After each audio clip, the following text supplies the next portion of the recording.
नमस्कार प्यारे छात्रों, आपका स्वागत है आपके अपने प्यारे से YouTube चैनल टीएस के पाठशाला में। आज के क्लास में हम लोग अपने एक पिछले क्लास का नेक्स्ट पार्ट देखने वाले हैं। हम लोगों ने एक पिछले क्लास में क्या देखा था?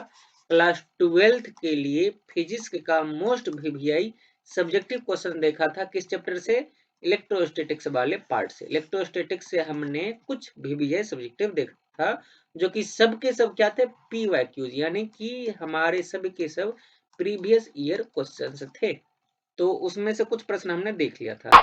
जैसे कि आवेश का आयतन घनत्व की परिभाषा दें, विद्युत क्षेत्र तीव्रता से आप क्या समझते हैं, नेक्स्ट आवेश का संरक्षण का सिद्धांत, ये विद्युत बल रेखा, पराविद्युत शक्ति और समविभवी तल, विद्युत ध्रुवा घूर्ण, धारावाही चालक में विद्युत क्षेत्र तीव्रता, आवेश के मौलिक गुण, विद्युत फ्लक्स और ये विद्युशीलता का मात्रक और बीमा। यहाँ तक हमने 10 प्रश्न देख लिया था। नेक्स्ट अब हम लोग देखेंगे 11 नंबर से, जो कि हमारे सामने एक प्रश्न के रूप में, चालक की धारिता से आप क्या समझते हैं? धारिता, इसका अंग्रेजी होता है कैपेसिटेंस। तो हमसे प्रश्न पूछा गया है कि चालक की धारिता से आप क्या समझते हैं? What is capacitance of any conductor? तो इसका जवाब हम लोग समझेंगे। धारिता शब्द जो बना है वो बना है धारण से। धारण अर्थात किसी चीज को हम लोग धारण करते हैं, नहीं ग्रहण करते हैं, लेते हैं। तो उसी आधार पर इसका डेफिनेशन भी बनाया गया, जो कि बड़ी आसान है, आप समझने की कोशिश करो तो। किसी चालक पदार्थ के आवेश ग्रहण अर्थात धारण करने की क्षमता को ही उस चालक की धारिता कहते हैं। क्या बोलोगे आप परिभाषा? किसी चालक पदार्थ के आवेश ग्रहण यानी धारण करने की क्षमता को उस चालक की धारिता कहते हैं। और यह एक अदिश राशि, इसे सी से सूचित किया जाता है। इसका सही मात्रक क्या होता है? फेराड होता है। और इसका फॉर्मूला सी बराबर क्या होता है? क्यू बटे भी। आप याद रखना, धारिता का सूत्र होता है धारिता बराबर धारिता यानी सी बराबर धारिता सी बराबर क्यू बट्टा भी होता है। इसका अगर यहाँ से मात्रक आप निकालना चाहो तो आवेश का हो जाएगा कूलम और विभव हो जाएगा वोल्ट। तो कूलम प्रति वोल्ट भी इसका मात्रक होता है, लेकिन इसका मुख्य मात्रक क्या होता है? फेराड होता है। ठीक है, ऐसे मात्रक। और 2021 का पूछा हुआ प्रश्न है। नेक्स्ट प्रश्न की तरफ हम लोग आगे बढ़ते हैं।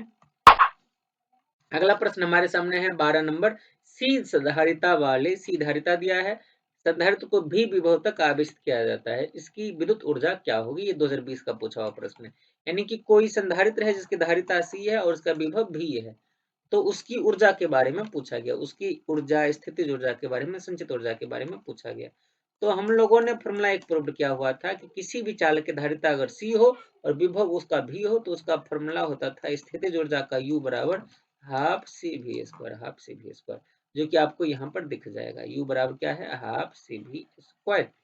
यानी कि सी धारिता वाले संधारित्र को भी विभव तक आवेशित किया जाए तो संधारित्र में संचित विद्युत ऊर्जा का मान क्या होगा? निम्नलिखित होगा, U बराबर हाफ सी वी स्क्वायर। लेकिन अगर इसमें आप सी और भी का मान रखने की कोशिश करो, जैसे कि मैं यहाँ पर सी का मान रखता हूँ, हाफ सी वी स्क्वायर है ना, सी का मान क्या होता है? चूंकि सी बराबर तो होता है क्यू बटे भी, चूंकि सी बराबर क्यू बटे भी होता है। तो अब जब आप इसमें मान रखोगे यू का, तो यू बराबर हाफ सी के जगह पे, सी के जगह पर क्यू बटे भी और गुना है भी स्क्वायर। तो एक भी तो कैंसिल हो जाएगा, बचेगा क्या? हाफ क्यू भी, जो कि आपको सेकेंड फॉर्मूला दिख जाएगा यहाँ पे। हाफ क्यू भी इसकी ऊर्जा का मान हो सकती है। अच्छा, ये जो हाफ क्यू भी इसमें भी हम लोग एक मान रख सकते हैं। अगर इसमें Q का मान रख दिया जाए तो Q का मान यहाँ से क्या आएगा? चूंकि C बराबर होता है Q बटे भी, तो Q का मान हो जाएगा C भी। तो ये फिर से हाफ सी भी स्क्वायर आ जाएगा। V का मान रखते हैं, V का मान यहाँ से क्या आएगा? Q बटे C। तो हाफ Q भी में Q को ऐसे ही रहने देते हैं, V का मान रख देते हैं, V का मान हो जाएगा V का मान हो जाएगा Q बट्टा C। तो यहाँ से हमारा एक और फॉर्मूला निकल कर आ जाएगा, हाफ Q गुना Q स्क्वायर अपॉन C, यानी कि हाफ Q स्क्वायर बट्टा C। ये भी हमारा फॉर्मूला हो गया। तो कुल मिलाकर के ऊर्जा का आप तीन फॉर्मूला लिख सकते हो, half C B square, half Q B और हाफ क्यू स्क्वायर बटे सी। ये तीन फॉर्मूला आप स्थितिज ऊर्जा का या किसी चालक जिसकी धारिता सी हो और विभव भी हो की ऊर्जा को आप इस प्रकार से लिख सकते हो। आगे बढ़ते हैं हम लोग नेक्स्ट। समांतर प्लेट संधारित्र में दूसरे प्लेट का क्या कार्य है? समांतर प्लेट संधारित्र कुछ इस प्रकार का होता है, पहले पर हम लोग धनात्मक आवेश देते हैं, दूसरे पर ऋणात्मक आवेश होता है। ठीक है, प्लस क्यू और माइनस क्यू। तो इसमें पूछा गया कि इस दूसरे प्लेट का क्या कार्य है, इस दूसरे प्लेट का क्या कार्य है? तो ध्यान से समझिएगा कि समांतर प्लेट में समांतर प्लेट संधारित्र में दूसरे प्लेट को हम लोग संग्राहक प्लेट कहते हैं। दूसरे प्लेट का नाम क्या? संग्राहक। अच्छा, पहले प्लेट का नाम है संघनक, पहले प्लेट का नाम है संघनक और दूसरे प्लेट का नाम है संग्राहक। पहले प्लेट का नाम संघनक और दूसरे का नाम क्या है, संग्राहक नाम है। ठीक है, संग्राहक क्यों, क्योंकि इस पर आवेशों का संग्रह होता है, जमा होता है। जिस पर आवेशों का क्या होता है, संचय होता है, जमा होता है। और इस प्लेट का कार्य है पहले प्लेट की विभव को घटा करके, विभव को घटा करके, ध्यान से देखिएगा इस चीज को, विभव को क्या करता है, ये घटा देता है। विभव को घटाकर उसकी धारिता को बढ़ाना होता है।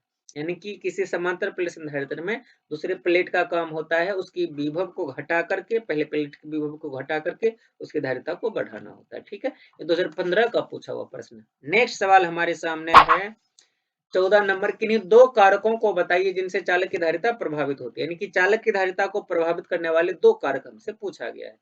तो चालक की धारिता को प्रभावित करने वाले हमने 3 कारकों को लिखा हुआ, इसमें से कोई 2 आप याद रख लेना। ये 2014 का पूछा हुआ प्रश्न है।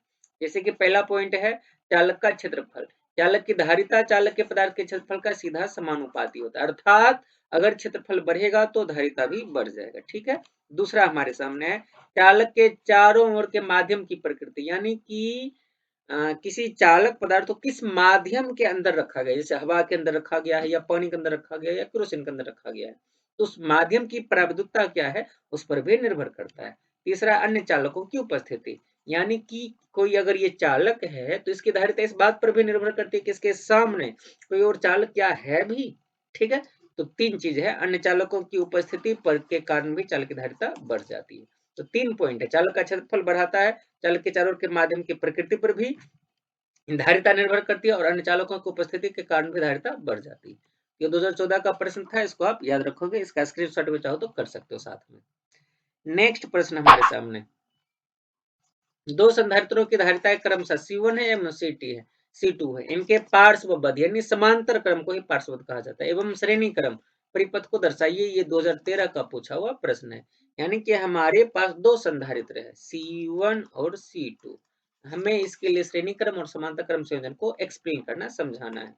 तो हम लोग जानते हैं कि श्रेणी क्रम फॉर्मूला हमारा होता है कुछ इस प्रकार का, आपको स्क्रीन पर दिख रहा होगा, 1/CS बराबर 1/C1 plus 1/C2 plus 1/C3। लेकिन यहाँ पर तो 2 ही है तो हम 2 ही लिखेंगे, कोई बात नहीं, तीसरा को काट देंगे यहाँ से। ठीक है, तीसरा को काट देते, 2 ही है तो।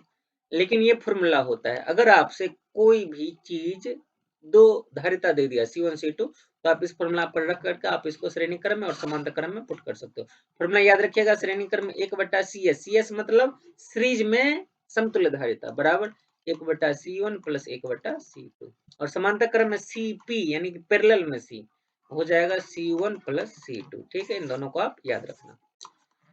ये 2013 का पूछा हुआ प्रश्न है। नेक्स्ट प्रश्न हमारे के सामने है, विद्युत विभव की परिभाषा लिखिए। 2022 का पूछा हुआ प्रश्न, ये 2022 का पूछा हुआ प्रश्न है कि विद्युत विभव की परिभाषा दीजिए।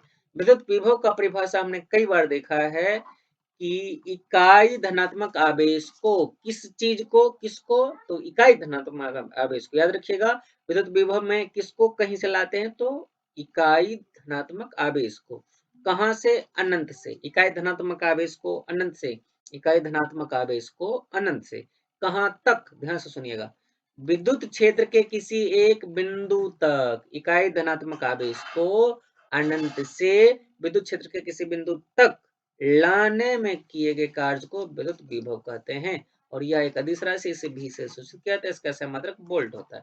फॉर्मूला होता है V बराबर W/Q0। ये W क्या है, W कार्य है, वही कार्य जो एक इकाई धनात्मक आवेश को अनंत से विद्युत क्षेत्र के किसी बिंदु तक लाने में करना पड़ता है। और ये Q0 क्या है, ये वही इकाई धनात्मक आवेश है, इसको हम लोग परीक्षण आवेश भी कहते हैं, इसको हम लोग परीक्षण आवेश भी कहते हैं। इसका SI मात्रक क्या हो जाएगा, वोल्ट हो जाएगा, इसका SI मात्रक हो जाएगा वोल्ट, ये इसका SI मात्रक है। ठीक है, जो कि जूल प्रति कूलम के भी बराबर हो जाएगा। फॉर्मूला से अगर आप देखो तो कार्य का मात्रक जूल और आवेश का कूलम हो जाएगा। ठीक है, ये हमारा 16 नंबर का प्रश्न था। नेक्स्ट हमारा 17 नंबर का प्रश्न है, विद्युत क्षेत्र की तीव्रता एवं विद्युत विभव के बीच संबंध स्थापित करें। यानी कि हमें संबंध लिखना है शॉर्ट प्रश्न के रूप में, विद्युत क्षेत्र की तीव्रता E और विद्युत विभव V के बीच में। तो आपको पता होनी चाहिए कि विद्युत क्षेत्र की तीव्रता एवं विद्युत विभव के बीच निम्नलिखित संबंध है, E बराबर -dV/dx। विद्युत विभव और विद्युत क्षेत्र की तीव्रता के बीच में क्या रिलेशन है, तो रिलेशन इनके बीच E बराबर -dV/dx, जिसमें dV/dx को हम लोग क्या कहते हैं, जिसमें dV/dx को हम लोग विभव प्रवणता कहते हैं, जहां dV/dx हमारे लिए क्या है, विभव प्रवणता है। dv बटे dx हमारा क्या है, विभव प्रवणता है, याद रखिएगा। जहाँ dv बटे dx को क्या कहते हैं, विभव प्रवणता कहती है। 2019 का पूछा हुआ प्रश्न है, ठीक है, याद रखिएगा। विद्युत क्षेत्र की तीव्रता E और विद्युत विभव V के बीच में रिलेशन है E बराबर माइनस dv बटे dx, जहाँ dv बटे dx को कहते हैं विभव प्रवणता। आगे बढ़ा जाए। नेक्स्ट प्रश्न हमारे सामने है 18 नंबर का, वायुमंडल विद्युत उदासीन नहीं होता है, समझाइए क्यों। यानी कि हमारा जो ये पृथ्वी है, पृथ्वी के चारों ओर क्या रहता है, वायुमंडल रहता है। ये विद्युत उदासीन नहीं है, उदासीन नहीं है। यानी कि या तो धनात्मक या ऋणात्मक है, ये आवेशित है, उदासीन नहीं है, आयनित है। तो इसका कारण क्या है, तो ध्यान से समझिएगा। इधर से जब ये सूर्य की किरणें आती हैं, ये जब सूर्य की किरणें इधर से आती है, सूर्य की किरणें जब ये वायुमंडल पे पड़ती है, तो ये जो वायुमंडल का ऊपरी सतह है, वायुमंडल का जो ऊपरी सतह है, ये वायुमंडल चूंकि बना है गैसों से, और गैसों के कण को ये जो प्रकाश की किरणें हैं, ये क्या कर देती हैं, इसको आयनित कर देती है। आयनित, आयनों में तोड़ना, इसको आयनित, आयन बना देता है, ठीक है। तो इसी को आयनित कर देती है, जिसके कारण से कि हमारा वायुमंडल जो है ये विद्युत उदासीन नहीं है। क्या बोलोगे आप इस सवाल का जवाब, सूर्य की किरणें वायु के ऊपरी परत के कणों से टकरा करके उन्हें आयनीकृत कर देती हैं, अतः वायुमंडल विद्युत उदासीन नहीं होती है। बड़ा ही आसान सा जवाब इसका, 2018 का प्रश्न है ये। आगे बढ़ा जाए। नेक्स्ट प्रश्न हमारे सामने, संधारित्र की धारिता किन दो बातों पर निर्भर करती है। अब ये संधारित्र की धारिता के बारे में पूछा गया। तो हमने संधारित्र की धारिता, समांतर प्लेट संधारित्र की धारिता का फॉर्मूला देखा था, C बराबर A इंटू एप्सिलॉन नॉट बटे D, ये फॉर्मूला था। तो हम लोग यहाँ से बोल सकते हैं कि संधारित्र की धारिता प्लेटों के क्षेत्रफल यानी A का क्या होता है, सीधा समानुपाती होता। पॉइंट नंबर 1, पॉइंट नंबर 1 आप क्या बोलोगे, संधारित्र के प्लेटों के क्षेत्रफल का सीधा समानुपाती होता। पॉइंट नंबर 2, संधारित्र ये जो D है, D क्या है, या और ये एप्सिलॉन नॉट क्या है, एप्सिलॉन नॉट है हवा निर्वात की पराविद्युतता, क्योंकि समांतर प्लेट संधारित्र के बीच में अभी क्या भरा हुआ, हवा भरा हुआ। तो संधारित्र के प्लेटों के बीच के पराविद्युत माध्यम, संधारित्र के प्लेटों के बीच के पराविद्युत माध्यम के पराविद्युतता का भी सीधा समानुपाती होता है। और ये जो D है दोनों प्लेटों के बीच की दूरी, और इसका क्या होता है, ये व्युत्क्रमानुपाती। यानी कि तीसरा पॉइंट हम लोग बोल सकते हैं कि संधारित्र के प्लेटों के बीच की दूरी का क्या होता है, सीधा समानुपाती होता है। तो आगे बढ़ा जाए।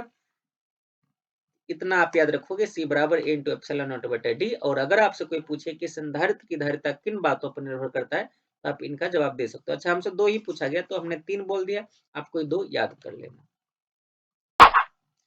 आज के क्लास में हमारे इतने ही सवाल थे। अगर किसी सवाल में आपका डाउट रह गया या फिर और किसी चीज में आपका कोई प्रॉब्लम आ रही है, तो हमें कमेंट सेक्शन में जरूर से जरूर बतलाइएगा, उसका जवाब हम लोग जरूर देंगे। और आज की वीडियो को पूरा देखने के लिए आप सबका बहुत बहुत धन्यवाद। मिलते हैं इसी प्रकार के एक और वीडियो के साथ अगले क्लास में।